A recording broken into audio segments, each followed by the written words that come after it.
So Gabriel asks, what would happen if there was zero regulation of AI, the good, the bad, and the ugly? And this is actually a really important topic. So we're vigorously arguing in DC that there should be basically anybody should be completely capable of building AI, deploying AI. Big companies should be allowed to do it. Small companies should be allowed to do it. Open source should be allowed to do it. And look, a lot of the regulatory pushes we've been discussing that comes from the big companies and from the activists is to prevent that from happening and put everything in the hands of the big companies.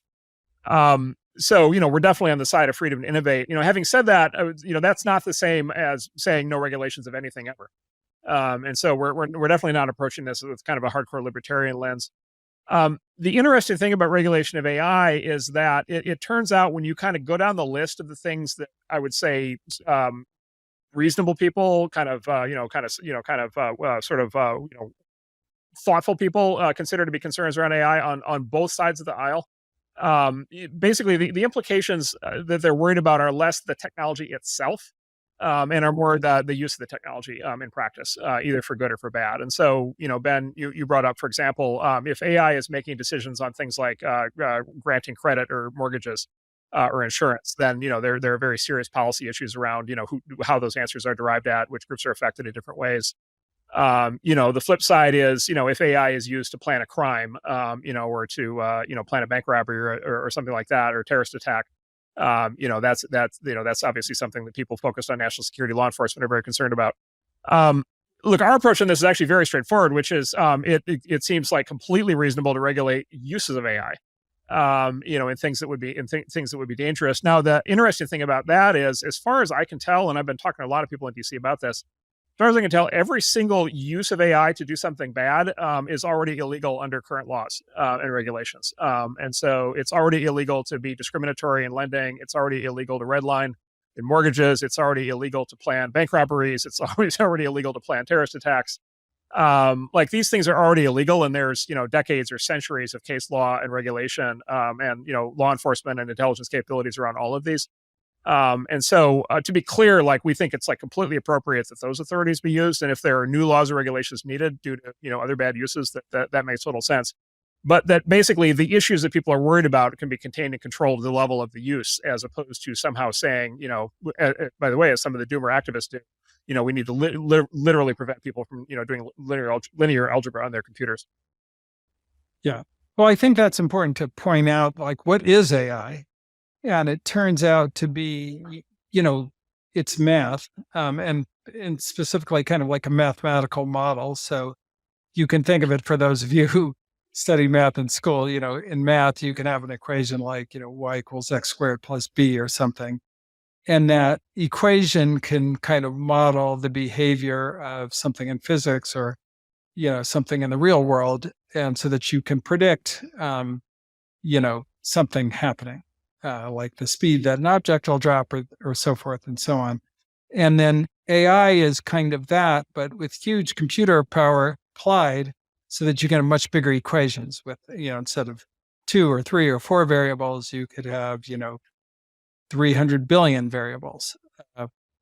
And so if you get into the challenge with that, of course, is if you get into regulating math and you say, well, math is okay up to a certain number of variables, but then at the 2 billionth and first variable, then it's dangerous. Then you're in a pretty bad place, and that you're going to prevent everything good from the technology from happening as well as anything that you might think is bad. So you really do want to be in the business of regulating the kind of applications of the technology, not the math. In the same way that you wouldn't have wanted to, like, nuclear power is very potentially dangerous, as nuclear weapons are extremely dangerous.